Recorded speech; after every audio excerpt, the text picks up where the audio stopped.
Beautiful is an understatement. I just want to say that. Every blade of grass, every flower, every color was so vibrant that it was alive, it was breathing, it was pulsating. I saw people paving a path and they were human, and it was all bumpy and crooked. They were trying to pave it themselves. And they were dropping to their knees and saying, "For the love of God, please help me. Nothing's working." And I watched these beautiful angelic beings come in and remove the pavers and put them back to the bottom and rebalance the journey. And I said, "What are you doing?" And they said, "We are the pavers. You are not. All you have to do is walk it." But I said, "How do you know if you're walking it right?" And they said, "We bless and block everything. But make no mistake, you can get through the blocks battered and bruised at best, or you can shift." They said, "What you try to control controls you, and what you run from chases you, and don't ever forget it."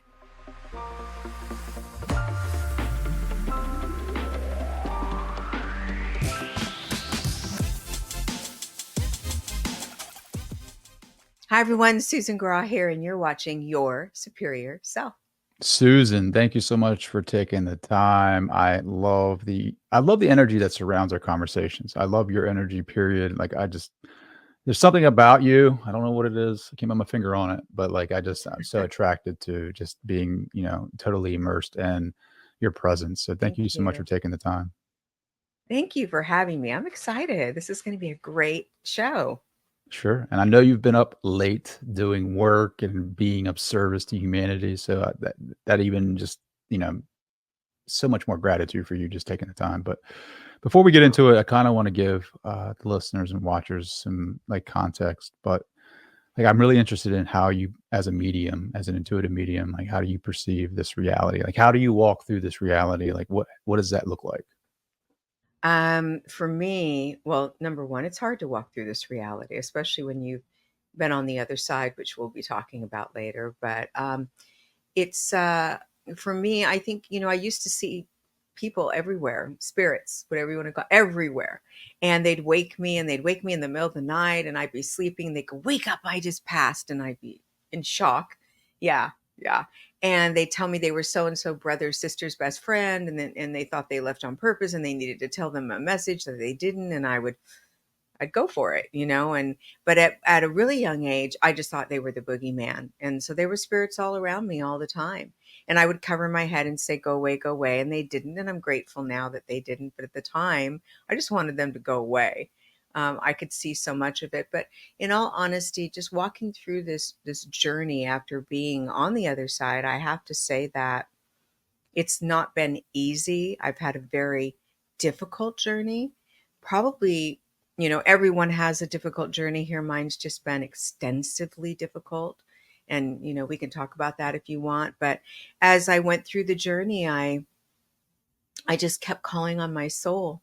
I really believe that the hierarchy of this world and of the afterlife is love. The higher you, or the more you love, the higher you vibrate. And so love is truly the answer. That's not just a coined phrase, it is the answer. And so no matter what would be around me or how I'd go through this journey, I always went back to, I just need to be loving. I just need to feel love. And we need to feel loved also, but we don't always receive that. So we have to learn how to love ourselves. And when I do those things, I vibrate at a much higher frequency.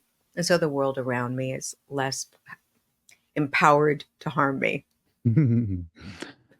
Yeah, we had a conversation, and you talked about all the loss in your life, and just to know that you're a medium and being able to tap into the other side, like you would assume, like just me, like being me, like maybe her grief isn't as like strong or because you've lost so many people, but you're able to still access them in some sort of fashion or touch their Mhm. consciousness. But it seems like that, like how do you walk through grief? Like as a psychic medium, yeah, a psychic medium, how do you walk through that grief or how do you navigate those waters? Like even, I mean, you're a human being as well. And so you feel all the things. Like is grief, I don't know. Do you like look at it as from a lens of like, oh, they're still alive somewhere, their consciousness is still alive. Like I can connect with that, but still like, I mean, how do Mm-mm. you as a medium deal with that? Well, I didn't see my loved ones right off the bat. Only one I saw was my brother Terry.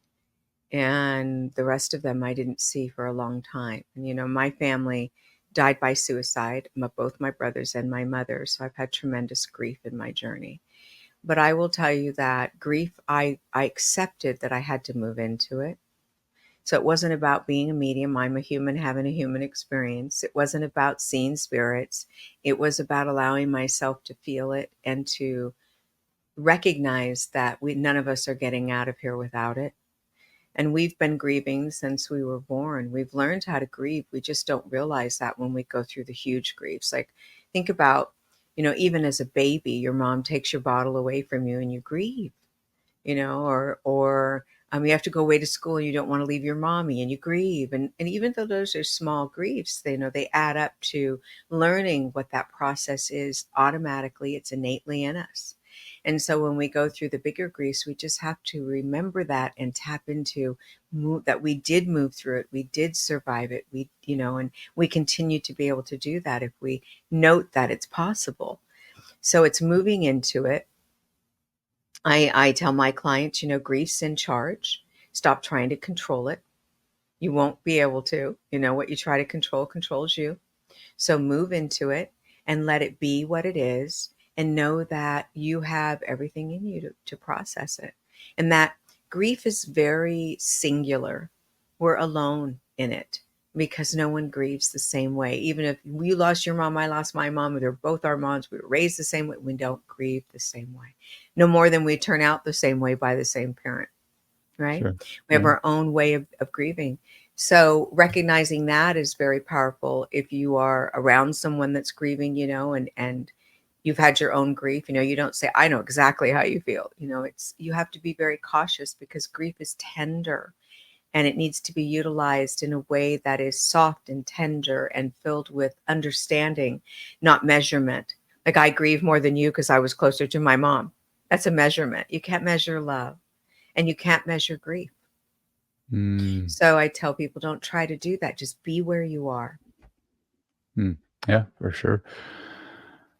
Yeah. I mean, the grief is a funny thing. It's like it comes in waves. It's not a constant for myself. Like I recently lost my grandfather on my birthday, which is wild in itself.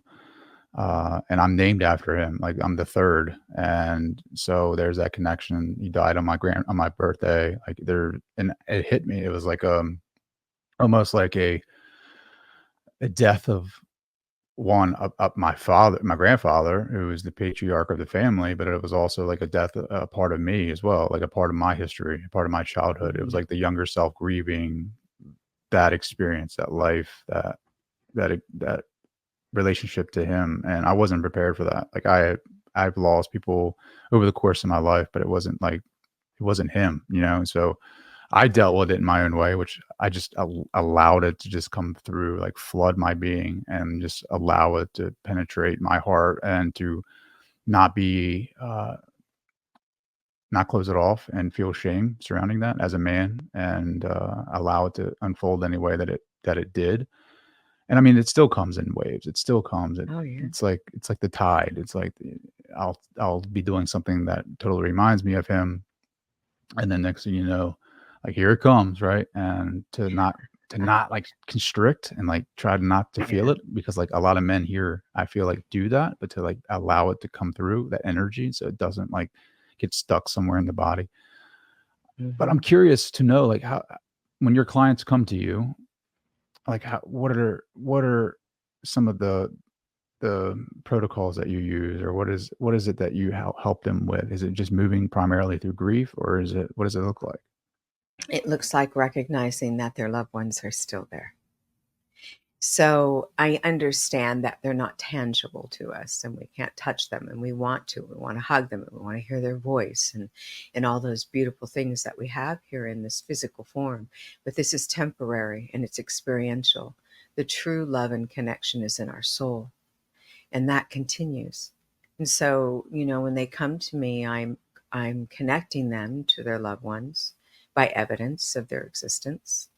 And I have people that come into me that I don't want to be here because my wife sent me and I don't even believe, and their arms are crossed and they're just looking at me like you're a crazy kook, and they leave in tears. and they say, I can't believe it. She's really here. He's really here. And that's a huge thing. And it doesn't take the grief away, but it does make it uh, not an easier process, but certainly a clearer process would be a better word. And so that's very powerful. It's grief, as you were saying, you just let it come. It comes whether you want to let it or not. I was in the grocery store after my mom died, and I was looking literally at a can of beans, and boom, here it came. And I was sobbing. And everyone's looking at me like, are you hurt? Did you fall? People thought I was in this terrible physical pain or something. And I couldn't even speak. I was in so much pain because I had stuffed it. And there's the thing. Stuffing it does not work. It's in charge. And I tell my clients, if you think that because you grieved for a year, it's not coming again, you're putting time on it. And you can't control that. It's in the corner doing push-ups. My grief was. And so I'd be in the grocery store in a can of beans a year later, boom, there it is. And I just let it do that. It has strength. The more I resist, the more it persists. That statement is such a true statement on this planet, especially in grief. So it would just keep coming and coming. And the more I stepped into it, the more I was able to feel it and process it. So for me, that was kind of what I did. That was my process. I love that. Yeah. I might. I think that the process really is an unfoldment of like the evolution of who we are. Like almost like when you lose someone and you go see a medium and you talk about it, you realize that their consciousness is still out there somewhere. And I always like curious to this too. And like, is it the medium tapping into the psyche of the client and like pulling from that information that is deep, maybe like the unconscious of the client, pulling that information about the loved one, or is it like the actual consciousness of the loved one that is surrounding them and like giving them the medium information? What are your thoughts on that? I think it's both. Yeah. I know all the mediums in the world are going to be angry at me for saying that, but I think it's both.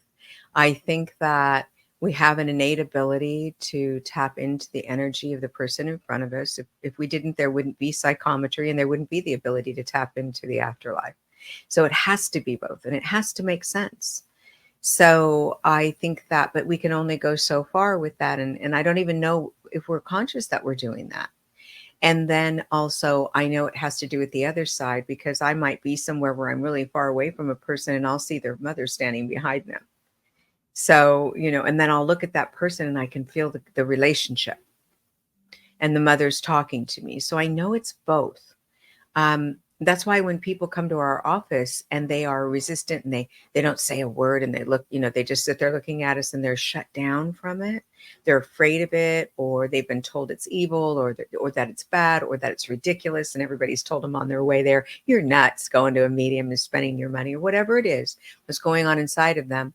It can block the beautiful connection that is available to them because they're blocked. We don't bring their loved one, they do. So their consciousness is involved. Hmm. That's so interesting. So when you see them standing there, right? Like, is it a 3D vision? Is it like your mind's eye? Like, is it actually? Are you actually seeing like a physical representation of them? What does that look like?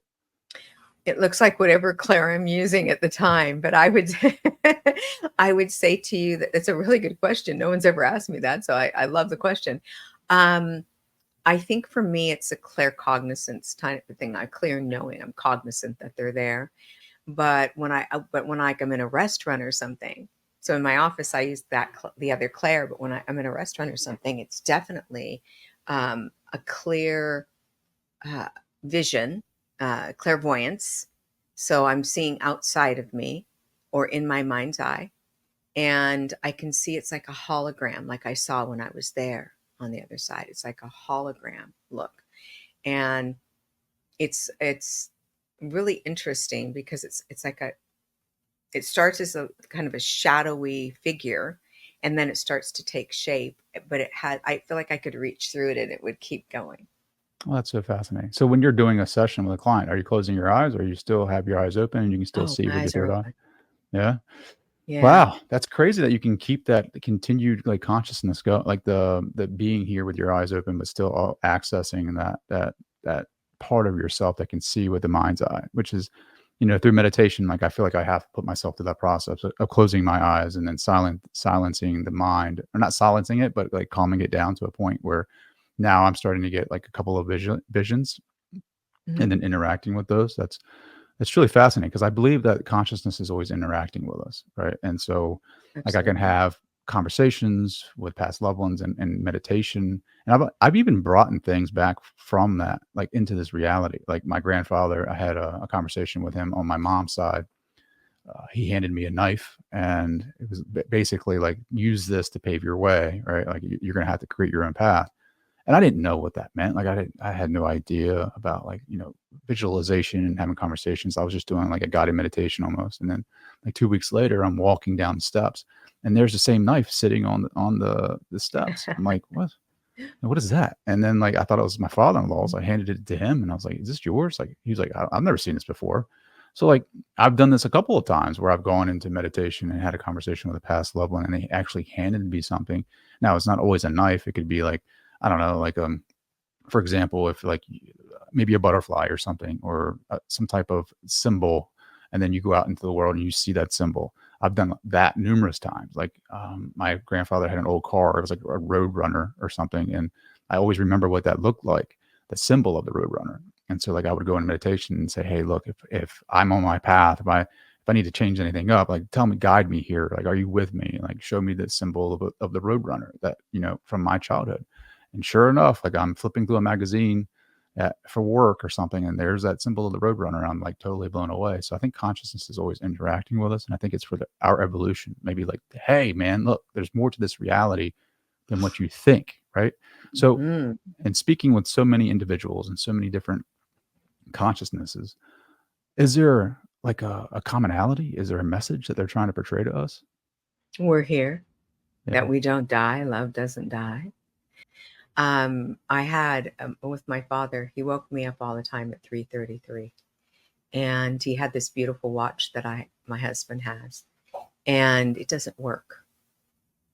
And I was, going through my jewelry and I had put it away in a special place, and when I pulled it out, I looked at it and it was 3:33. So that's the kind of thing, yeah, and I was like, "What?" I mean, just in shock, but I know better. I know not to be in shock, but I still am. Um, but they do the most amazing things because they want us to know they're there. To believe that this is it is almost ego. Like we've done it all in one lifetime and now we're done. It's almost ego to think that. Sure. We can't possibly do it all, but there's too much to learn and too much to grow in. Do they ever describe what the other side is like? I mean, you used the word love, but do they ever, like, physically, I don't know. Here again, my animal brain, my human brain wants to know, like, what the other side looks like. Do they ever describe it at all? I don't need them to. I saw it. Oh, that's right. That's right. Yeah, let's hop into that. I was 4.5 years old and I was locked in an unplugged freezer in a garage. And I was in there a very long time and I had a very profound experience.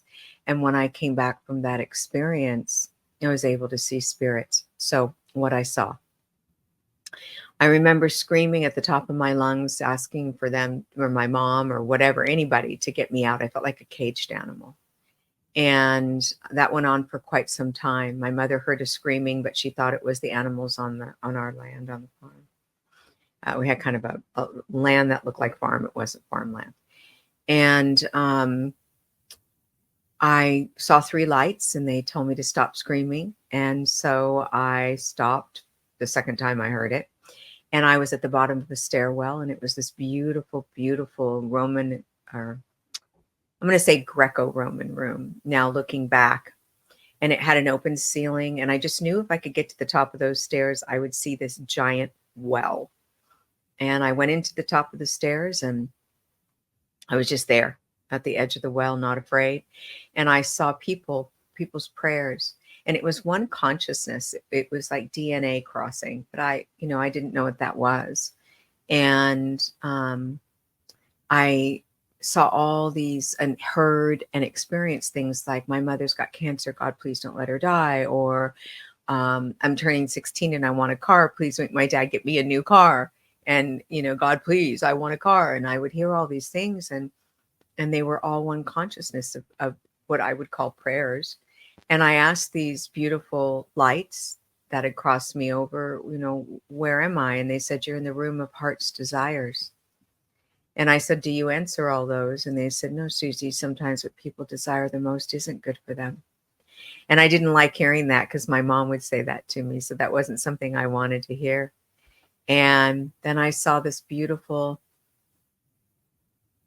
is an understatement. I just want to say that.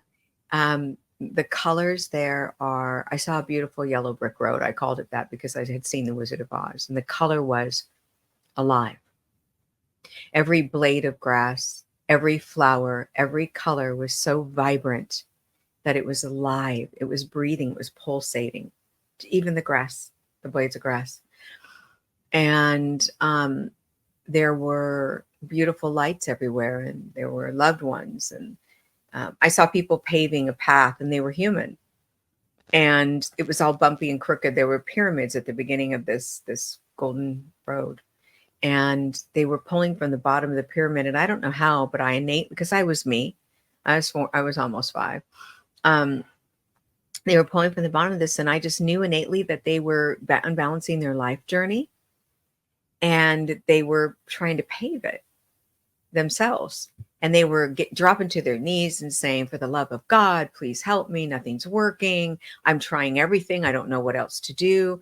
And I watched these beautiful angelic beings come in and remove the pavers and put them back to the bottom and rebalance the journey. And they went to the top of the pyramid and took a paver off, and it would recreate.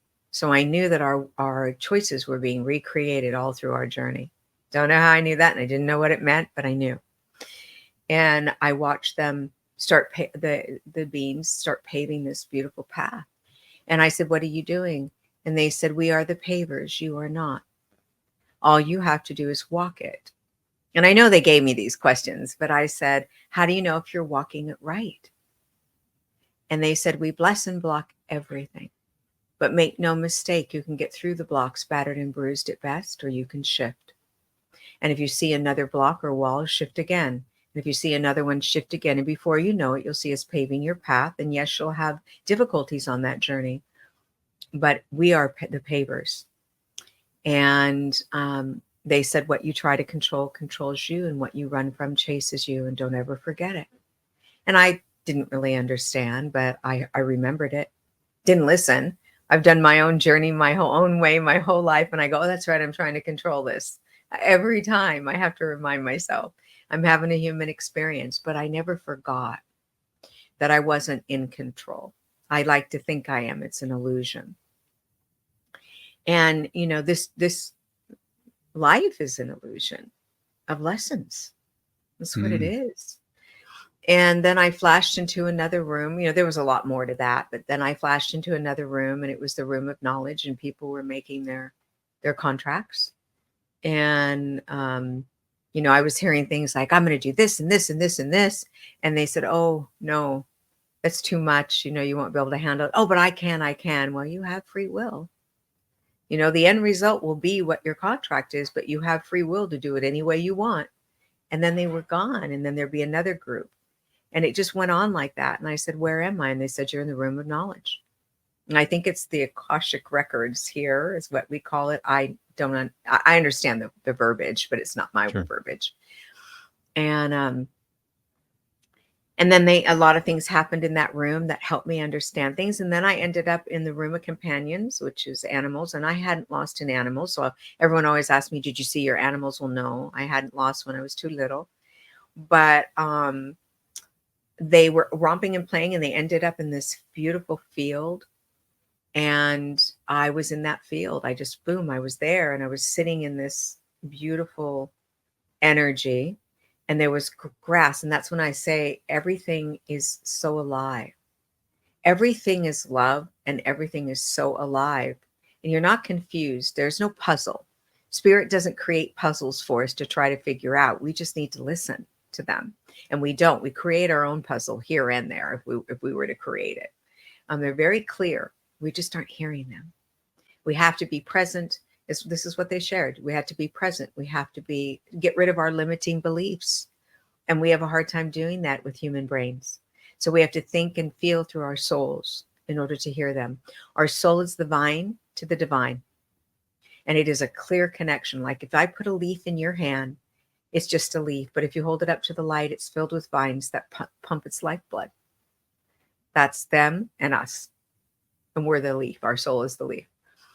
So I'm in this beautiful field, and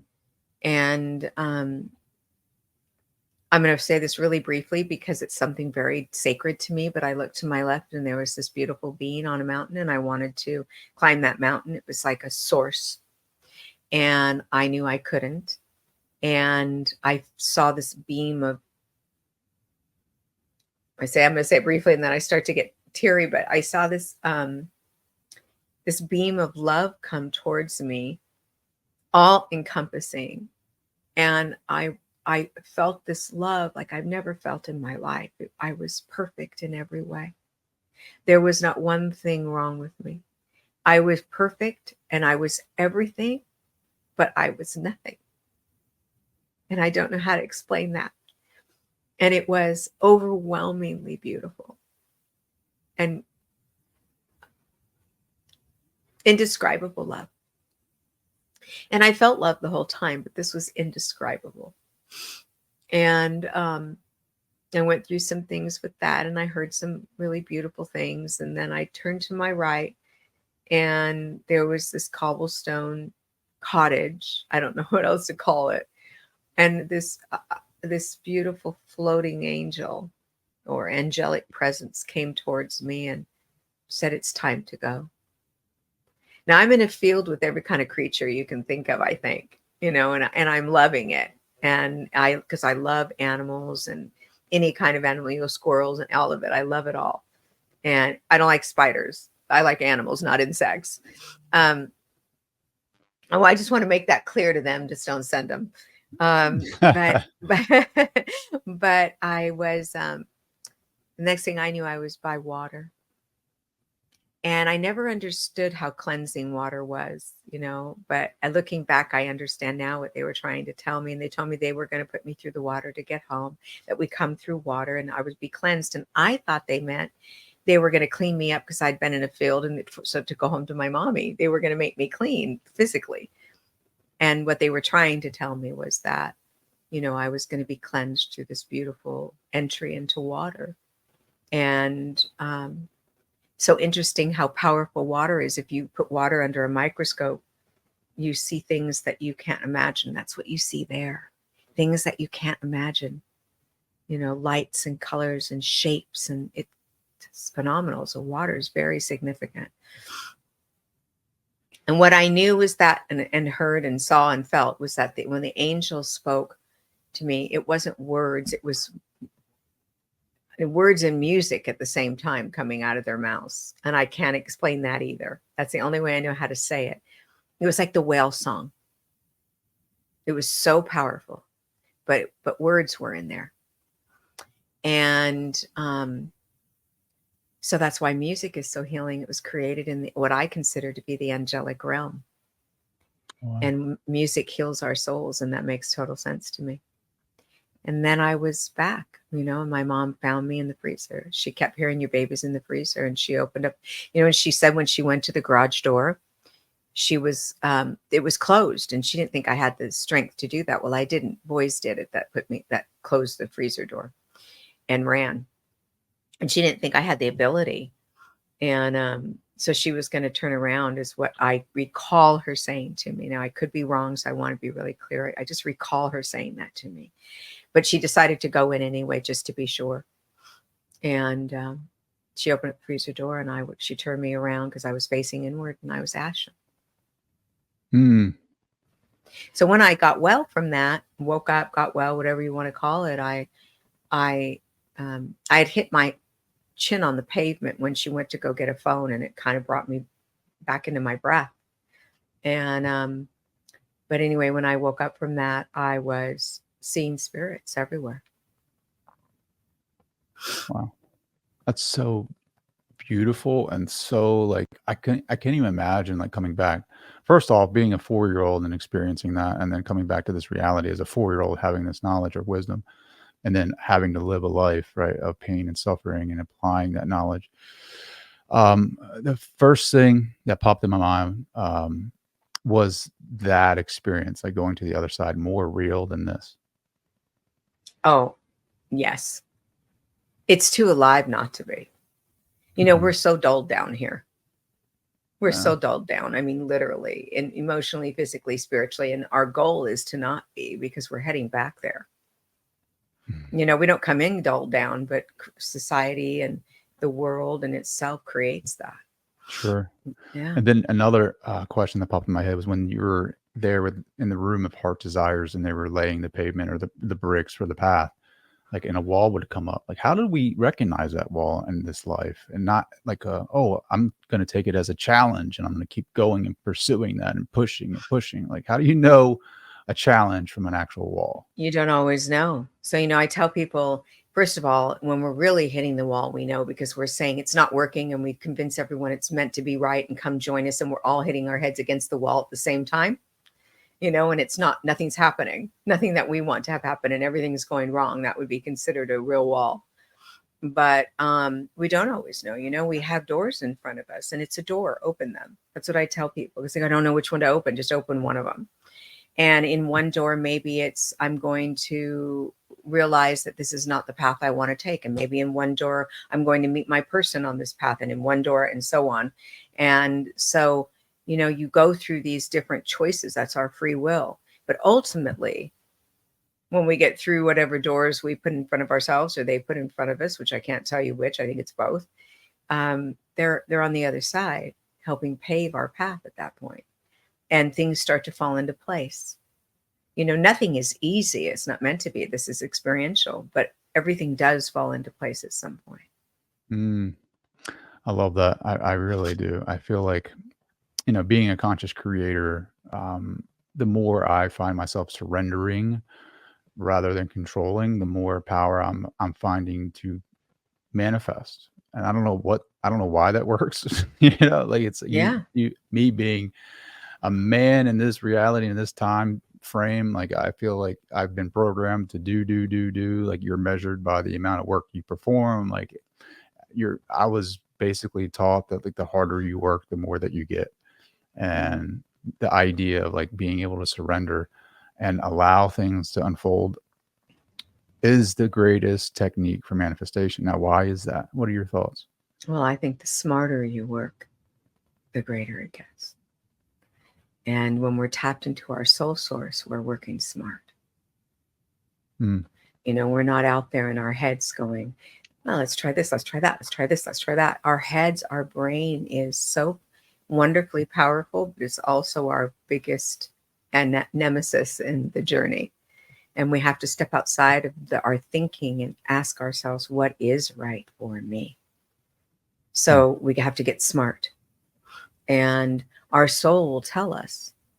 Our soul is our healer. It's our knowledge base. It's connected to the divine. So it will tell us.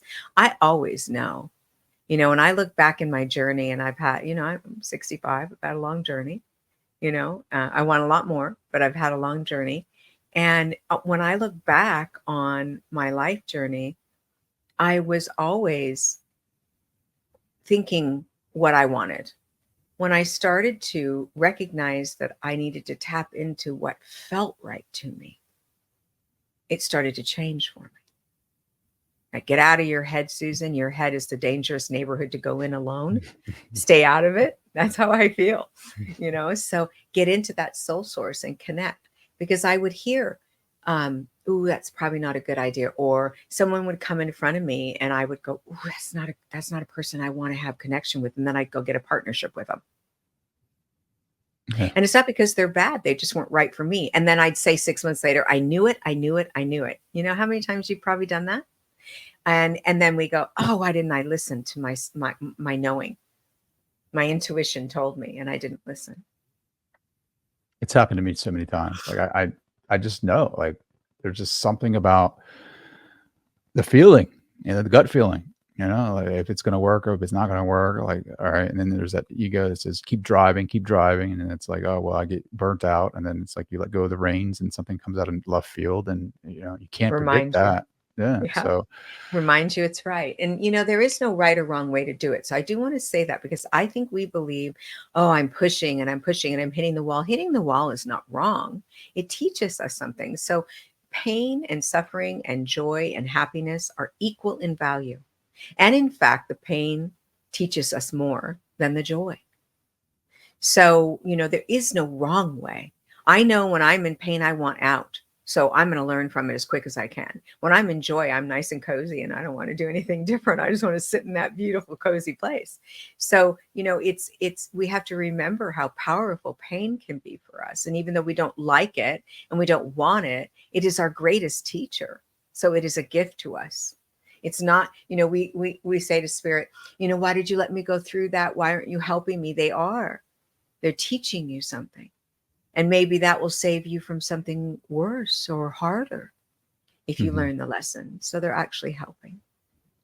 Can your profession like create codependency in others where they just continually come to you searching for the answers, right? And instead of going within and like finding their own education and pain and suffering, like they just want to relieve themselves of that. So I feel like that people search too much in the external for answers, that we can easily go inside if we want. However, we can get confused because we don't know what those answers sound like. That's what makes it not easy, right? We can't easily go inside. We think we can, but we can't. I make it sound easy. It's simple. It's a simple concept, but it's very hard. So to have a reflection, we're like a mirror. Let's reflect to you back what you need to see that you're not seeing because your brain's in the way. And so the codependency to me is doing for others what they can and should do for themselves. Some people can't. They're not able to see. And once you show them the path, they go, oh, I get it. I see it. Of course, of course. Why didn't I see that? So that I think that there are a lot of, I'm a therapist. There are a lot of therapists that are codependent. They have to work very hard at not transferring the energy, the emotion, the pain. If somebody comes to me and they've lost their mom and I lost my mom in a very difficult way, I could transfer that. So we have to work very hard at not doing that so that we're present for that person. But also I have to help guide them. I'm a guider. I'm kind of like the right hand of the guides. Let's call it that. And so I'm not there to fix anyone. We help ourselves heal by our actions. So if you go to a medium, your actions are helping yourself heal because you're taking an action up to a positive place. If you go to a doctor when you're sick, you're helping yourself heal. You're going somewhere where they know more, or they've seen more, or they can open up that pathway for you to understand. Maybe it's what you're eating, gut health. So Sure. it's just a pathway that we teach. We don't do it, but we have to be cautious not to be caught. And it's a really good question because people don't talk about that. We have to be very careful. We are not God. I have a God. You have a God, and it's certainly not me. And when I say God, I mean source. You have a source, whatever you choose to call it. It doesn't matter to me if it's God, Buddha. It doesn't matter. It's your source. It's your power place. It's your savior. It's your place to go. And it's not me. And I have to remember that because I'm a human and my brain goes, I can help this person, right? Like I have the power. No, I'm going to help you help yourself. That's all I'm doing. And I'm going to open up a door that you might never have understood. So if I'm doing mediumship and you've never been to a medium, and I can open up that door for spirit to show you that, they're there and they're loving you and they're capable of being in your journey with you, I've done my job. That's it. I'm not there to make you convince you. How they say you can lead the horse to water? Sure. Yeah. But what happens is a lot of people go in to convince. So and that's their ego getting their fear. Ego is fear. their fear getting in the way. And so they, I have to be right is how that where they come from. Then they begin to get codependent. I have to be right, so now I've got to figure it out for this person. It's not our job. And I even go there sometimes. It's like, oh, I can't believe that's not right. It has to be right. It feels right, but sometimes it's not. Mm. Mm. How do you? There is no perfection in anybody's work, not Sure. mine or anyone else's. Yeah. I don't think there's perfect. I mean, I think it's all. I don't know. Like, I'm not trying to dive down another rabbit hole, but like perfection in itself, like, what is that really? I mean, everything. If everything was so perfect, like you have to have the unperfect to make the perfect. Like you got to have it. Like kind of creates itself, and it's. I don't know. Like my story is it not it's not perfect, but it's like perfect for me and everything that I needed to experience to get to where I'm at now. Like this unfolding Exactly. moment, this conversation with you is unfolding, although imperfect.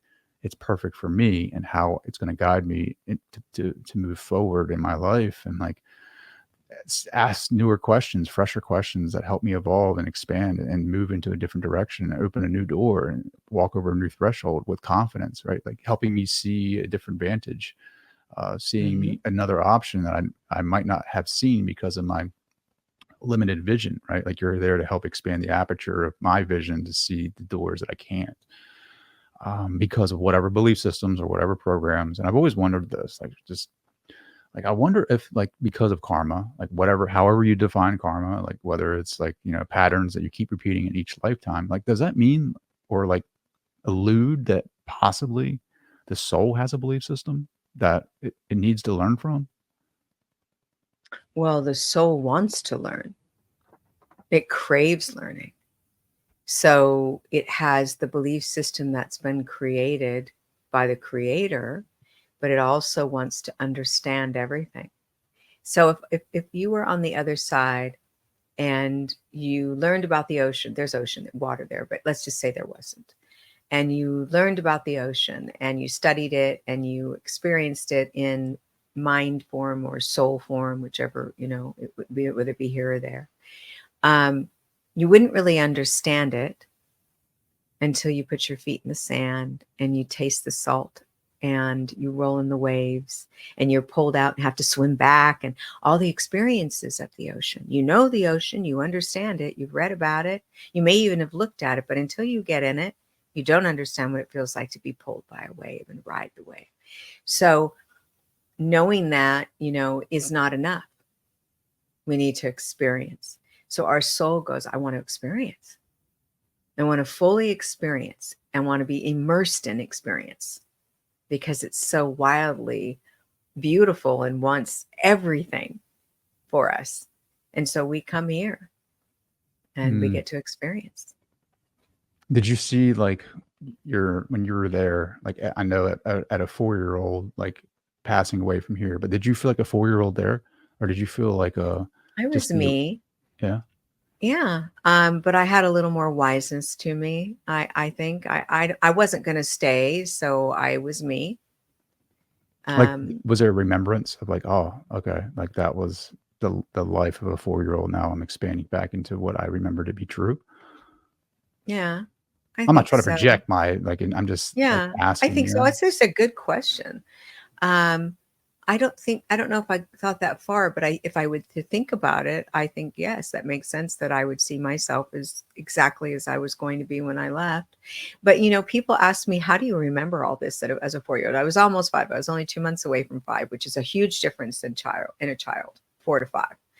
And but I tell them the story of the yellow brick road, and I tell them the story of the Wizard of Oz. I said, have you ever watched the Wizard of Oz when you were little? And they go, yeah. I go, do you remember the lollipop kids? Oh yeah. Do you remember the Tin Man? Oh, absolutely. What was he wearing on his head? Oh, he had like a oil thing. And I go through that whole thing with them and I say, you don't forget things that have a radical impact on you and mm, are outside of your box, and that create this wanting to understand and this experience of excitement. You don't forget them. And that's how I remember. well, a lot of our remembrances here are correlated with the emotions that we feel during that event. That's what strengthens that memory. So, like when you were on the other side, do you feel like you had emotion? Like you feel like something Oh, similar to that? yes. Yeah. Oh, absolutely. When that beam of love came, especially then, but the whole time.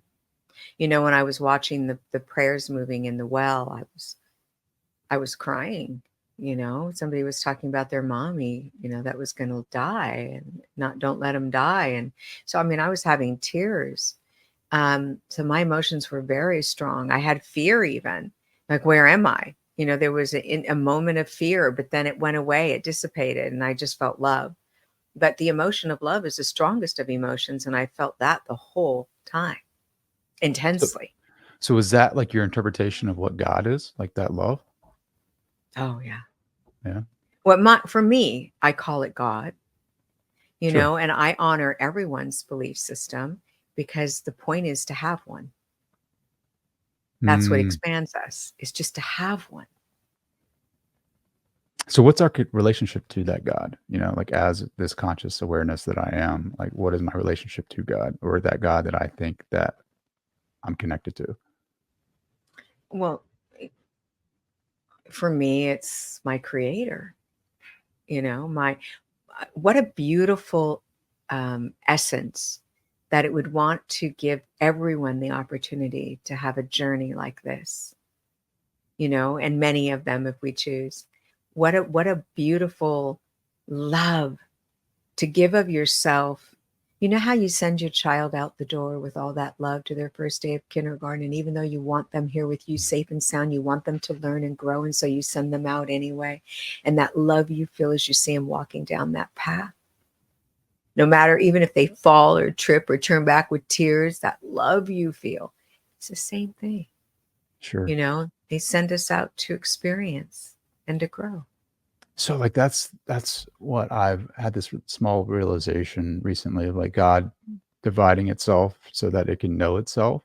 And so like if that's God's mission, like shouldn't that be similar to what I'm trying to pursue for myself regarding like to know myself, to know thyself and what I'm capable of. So like I love talking to psychic mediums. I love talking to channelers. I love talking to high vibrational masters and mystics and spiritual teachers. But at the end of the day, it's like I always have to go within, like, and explore that internal landscape of like, what is this awareness that I'm experiencing? Like the questions that arise, like the path that I'm walking, like what is pushing that? Like, is it the socialization? Like, is it uh, the background that I have that is making me want to go after these things, or is there something innate within me that is pushing me or pulling me? And like, just to go within and find that voice of like inner confidence and inner guidance and just allow that to unfold, but to be fearful that I don't know what's going on with it. I don't know what this voice is inside of me, but like, you know, exploring that more so. I think I used to get trapped in a lot of like external validation of like my experiences of like, I'm having this experience in my meditation. What does that mean? And someone would tell me, and I'm like, okay, that's what that means. I guess it means like Mhm. that. I don't know, but like Well, I pulling in the reins a little bit more, you know, like and like really exploring like what is my interpretation, like the subjective interpretation of those experiences. And like I Mhm. feel like yes, we should be able to use you guys as tools to like help us along the path, like to see the doors that aren't there. But at the end of the day, like there's a lot of work that has to take place internally, like the person has to do themselves. well, so here's and you're absolutely accurate, because the truth is that our true soul path is self-love and knowledge. It's knowing ourselves, really knowing ourselves through every experience. You know, someone comes in front of me, maybe that is, you know, not being kind to me, my reaction, my responses. I get to know who I am. You know, I always tell myself people do what they do because of who they are, and how I respond decides who I am. And I don't always respond right. I'm like everyone else, you know. I'm like you, but that changes me. That Mhm. grows me, and I can look inward. When you were talking about, you know, it's like a classroom, you know, we're learning, and you were saying that, you know, you wanted to expand yourself by looking inward. Well, where else is there to look? You know, we have the experiences, but at the end of the day, the expansion comes from within. It's kind of like Let's go back to kindergarten. Your little girl goes to school and she's looking around and she's like, what's going on here? And I'm a little scared, and she has to reach into herself because daddy's not there. She has to reach into herself and find that source that can help her get through that first day and let her enjoy it and experience it. And she comes home and goes, you won't believe what I learned. We're the same way. We just don't have that childlike response, and so we hear something and it resonates for us and it makes sense. And we go, wow, I never thought of it that way. And then we tell everyone, it's like, oh, you won't believe what I learned. That's how we live, and that's how we grow and expand. So yes, we go inward. From the time we're itsy bitsy, we go inward. Do you still go with do you still have self-doubt, or do you seek validation for the work that you do for other people? How do you go within to self-validate? I have self-doubt all the time. All the time. I drive to work and I'll go, what if I'm wrong and this isn't real? And what if I'm fooling people? And oh my God, they're going to be so unhappy with me. And, what if I'm just crazy? And and then I recognize that my reality is, my reality. And that doesn't make me crazy or not crazy. But I'll walk into my office and I'll tell my team, hey, I'm really scared right now. I really feel like maybe, this isn't real. And they'll say to me, tell us that when you come out of the room. And I'll come out of the room and go, I couldn't have known that. It's impossible. But when someone's in my room and they say, I'll say something like, I'm hearing the voice of, an energy of a father figure. And yeah, I lost my father. And I'll say, and I'm hearing the name Jehovah, or whatever the name is. That's their name, or close to it. Maybe it's Jehovah, whatever it is. Mm-hmm. And I'll say, your last conversation was this, or they died from this, and I can feel it here and feel it there. And this is the kind of person they were in your relationship. That's mind blowing. And they're going, oh my God, how did you know that? I love getting personalities more than anything because you can't look that up. You can't, and by the way, I started this before there was ever an internet or anything like that. We had to go to the library and get, encyclopedias because we couldn't afford to buy them. Right. That's how we found things that wasn't on people. So I was doing this before anyone could do those things. And so I had to learn how to trust my instincts. And so here I am in this room and they go, how did you know that? And I go, how did I know that? How did that come to me? How could that be right? Out of all the names in the world, how did that land right? And so then I know they're talking to me. Because I can't know that, or all the songs in the world. And I'm saying, this is a song I'm hearing. Oh my God, that was our wedding song. Or they'll say, tell them happy birthday. And I'll say, happy birthday. And they'll go, oh my God, today's my birthday. Or yesterday was my birthday. Things like that you just, you can't deny it, the power of it. Mm-hmm. That's when I know they're there and they're helping us. I love that. But to watch that transformation occur, Mm-hmm. my brother died by suicide on my birthday. Both my brothers died by suicide, and my mother. And I'm telling you this because you were talking about your grandfather dying on your birthday. And when I finally talked to my brother, really had a conversation, I said, why would you do that? He said, I didn't want you to forget me. I was honoring you. And that was mind blowing to me because I thought, how harmful, how could you do that to me? And when he said that to me, it was just like, what? Yeah. And it changed how I viewed it. Number one, I would never forget. But secondly, he loved me so much, he wanted to honor his journey with me that deeply. Yeah, I was right there with you. I've always wanted to be him, I always wanted to be like him. He was John Wayne to me. He was the guy that everybody looked up to, that, he really just had this respect from the community. And as a small boy, just moving through life and wondering what a man should look like that was the man that I should become. And I always measured my success in life and manhood by him. And we weren't as tight in the remaining years of his life because of just life. And I moved away and started working, and there's just so many similarities in us. But when he died, on my birthday, it was like, there's this connection, like it's always going to be there. Like my birthday is always going to be on his tombstone. Like it's always going to be connected with his exit from this reality. Like I finally have a connection with him. Like I'm always going to be a part Yeah. of his story. And like I looked at it as like a highest honor that someone would leave this world on the day of my birth up after the man that I was named after and the guy that I looked up to my entire life that I wanted to be like. And like he chose me to like share that moment, the most intimate moment of his life with. Like couldn't like I just had no words for it. Like there was a part of me that was grieving so Yeah. much, but there was also a part of me that was like so proud, if that makes sense, like of just being able to share that moment with him. And Well, and I he don't had a message for you, and it was clearly, I will remember you, know. and you will remember me. Yeah, We're 100%. bond, the bond is there. He will, that's, the message, that I'm not gone. I will remember, and he made sure it was in stone, didn't he? Yeah, he did. Yeah. Wow, Isn't that beautiful? 100% in stone. And like, I don't know, it's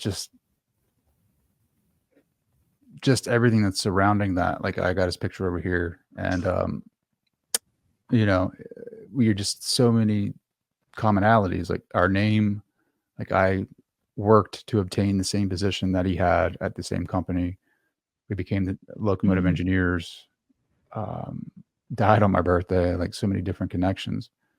And so, like, I always wondered, like, what was that? Like, was he just, is this the new transition in my life? Is this a new path like he created in his life for the family, for me, to take that energy that who he was and to be an example for my family moving forward and to be brave and courageous and to be strong in a sense of like, love your family with all your heart. Like, don't be afraid to be who you are. Like, or just, I don't know. Like, I feel like I'm creating something new, if that makes sense.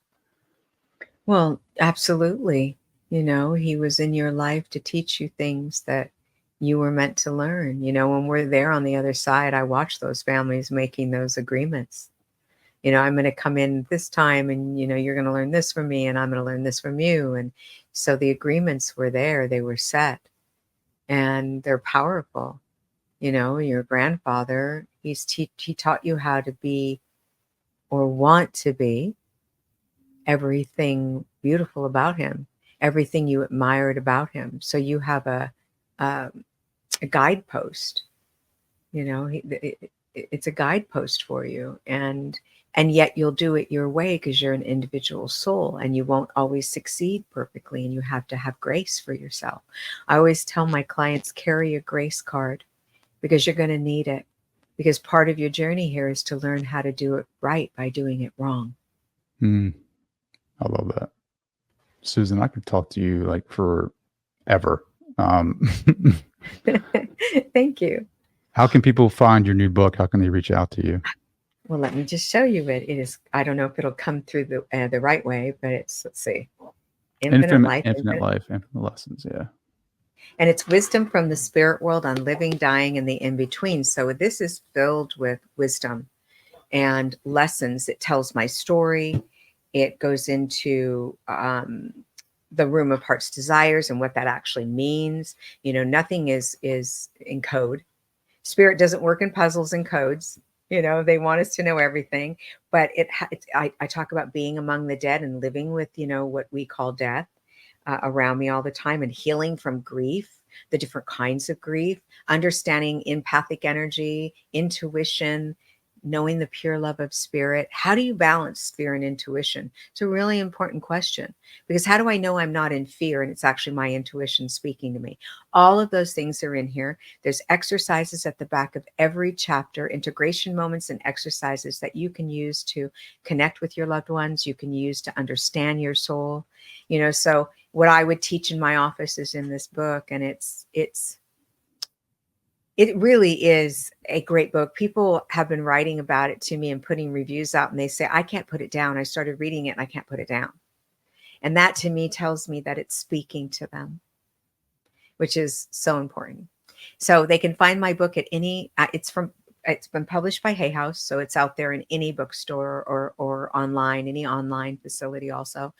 Where you can buy books, you'll find it. And it is, and you can go to my website and find it, susangrau.com. It's Grau. I know it sounds like a W, but it's not. Then go Susan Grau Official and find me. I'm having a book signing October 26th at the Grove.